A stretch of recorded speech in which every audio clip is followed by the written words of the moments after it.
Hi friends, இன்றைக்கி நம்ம பார்க்க போகிறது ஆரி ஃப்ரேமில் நாடா எப்படி சுற்றுறது அப்படின்னு பார்க்க போகிறோம். இந்த நாடா எதுக்கு சுற்றுறோம் அப்படின்னா, இதில் வந்து இந்த ரா எட்ஜஸ்லாம் இருக்குது. இந்த ரா எட்ஜஸில் நம்ம கிளாத் மாட்டும்போது கிளாத் வந்து கிளியறதுக்கு நிறைய சான்சஸ் இருக்குது. அது இல்லாமல் இருக்கணுன்றதுக்காக இதை உள்ளே இருக்கிற பீஸில் மட்டும் நம்ம வந்து நாடா சுற்றுவோம். அது எப்படி சுற்றுறது அப்படின்னு பார்க்குறது தான் இந்த. இப்போ இது நம்ம வந்து இதுக்கு தேவையான பொருள் என்னென்னு பார்த்துக்கிட்டோன்னா, 18 inches ஃப்ரேம் நான் எடுத்திருக்கேன். உங்கள்கிட்ட இருக்க ஃப்ரேம் நீங்கள் எடுத்துக்கலாம். நாடா ஒரு கட்டு, ஃபெவிக்ரில் க்ளூ ஒன்று, அப்புறம் சிசர். இதுதான் இதுக்கு தேவையானது. இது எப்படி நம்ம இதில் நாடா சுற்றி நம்ம வந்துட்டு துணி யூஸ் பண்ண போகிறோம், நாடா சுற்றி யூஸ் பண்ண போகிறோம் அப்படின்னு தான் நம்ம இதில் பார்க்க போகிறோம். மெயினாக நாடா சுற்றுறதுக்கு ரீசன் வந்துட்டு துணி டேமேஜ் ஆகாமல் இருக்கணும் அப்படின்றதுக்காக தான். இப்போ இது வந்து ரெண்டாக பிரிச்சுட்டு இந்த ஸ்க்ரூ வச்சதை நம்ம யூஸ் பண்ண போகிறதில்ல. ஸோ அதை எடுத்துடலாம். இப்போ இதுக்கு மட்டும் நம்ம நாடா சுற்றணும். இப்போ வந்து நல்ல நாடா எடுத்துக்கோங்க. இந்த ரா எட்ஜஸை வந்துட்டு கட் பண்ணிக்கோங்க. கொஞ்சமாக கம் தடவிட்டு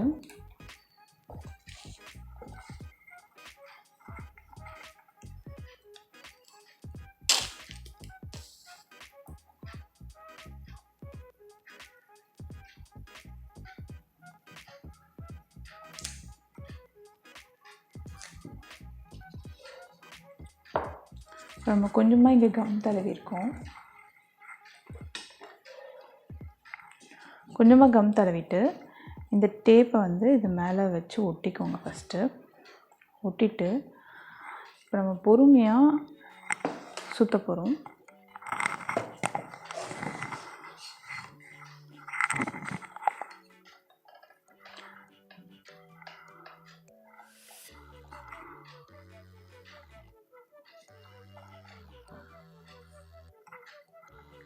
இது சுற்றும்போது இந்த இதுக்கு பக்கத்தில் வரணும், அது மேலே ஏறிடாமல் பார்த்துக்கோங்க. அப்போ தான் வந்து துணி டேமேஜ் ஆகாமல் இருக்கும்.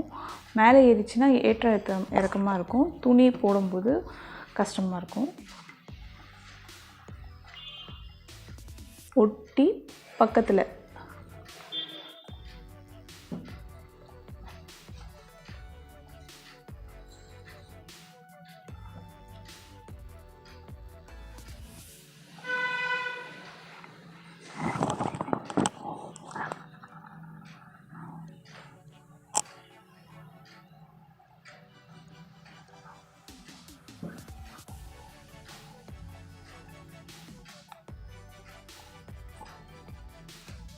எப்பயுமே கீழே ஒரு கட்டை விரலில் பிடிச்சிக்கோங்க.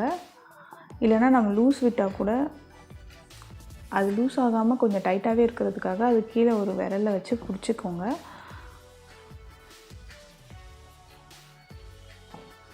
ரொம்பவும் கேப் விட்டுறக்கூடாது.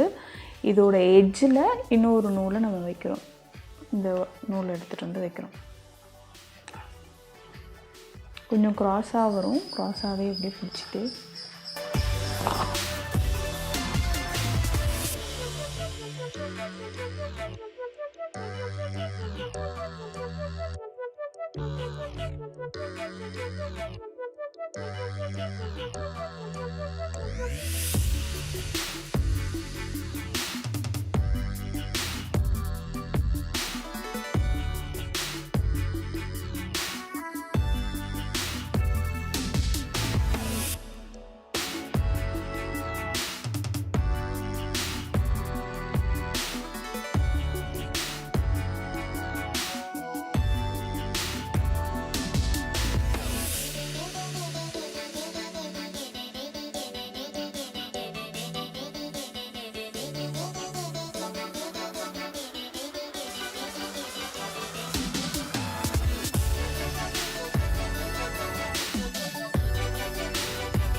இதே மாதிரி சுருக்கம் இல்லாமல் ஒன்று மேலே ஒன்று ஏறாமல் ஃபுல்லாக சுற்றி முடிக்கணும்.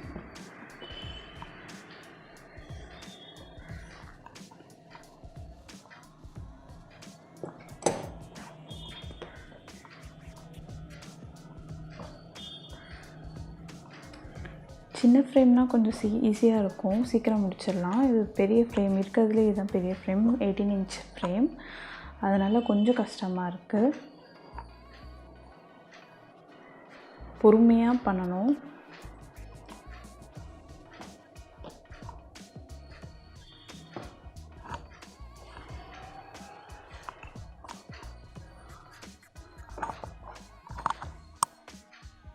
இது கொஞ்சம் பெரிய ஃப்ரேமுன்றதுனால கொஞ்சம் லேட் ஆகுது.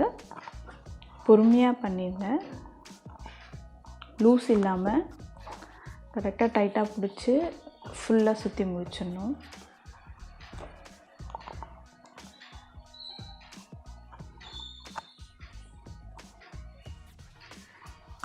இப்போ லாஸ்ட்டுக்கு வந்துட்டோம். லாஸ்ட்டுக்கு வந்துட்டு இந்த இடத்த கட் பண்ணிவிட்டு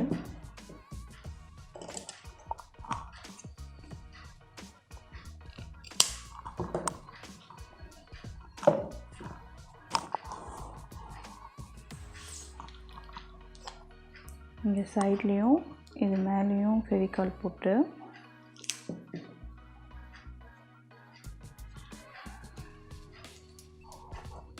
மூடு வராமல் கொஞ்சம் நல்லா டைட்டாக அழுத்தி ஒட்டிக்கோங்க.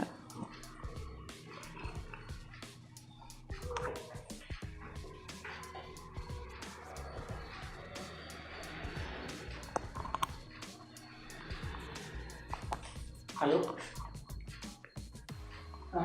நம்ம அவுட்லுக் இன்டெகிரேஷன் ட்ரை பண்ணுறேன்.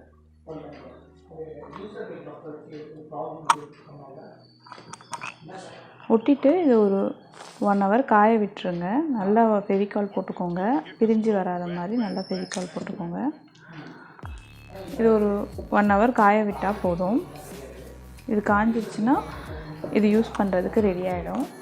ஸோ இது மாதிரி வந்துட்டு இது மாதிரி ஃபுல்லாக டேப் ஒட்டுறது எதுக்காகனா அந்த எட்ஜஸில் இருக்க அந்த சொரப்பால் துணிக்கு டேமேஜ் ஆகாமல் இருக்கணுன்றதுக்காக தான். இப்போது வந்து இந்த இதுலேயும் கொஞ்சம் லைட்டாக இருக்கும். அது நீங்கள் வந்து சாண்ட் பேப்பர் வாங்கி கொஞ்சம் அப்படியே ஃபுல்லாக வந்துட்டு இது பண்ணிடுங்க. இல்லை கையை ஒரு துணி வச்சு வேஸ்ட்டு துணி வச்சு இந்த ஓரத்தை வந்து இப்படி பண்ணிங்கன்னா கூட அந்த சொரப்பு போயிடும்.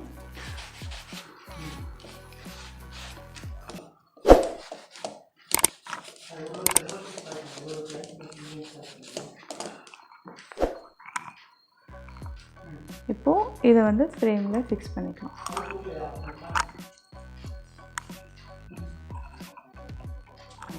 ஸ்க்ரூ கொஞ்சம் லூஸ் பண்ணிவிட்டு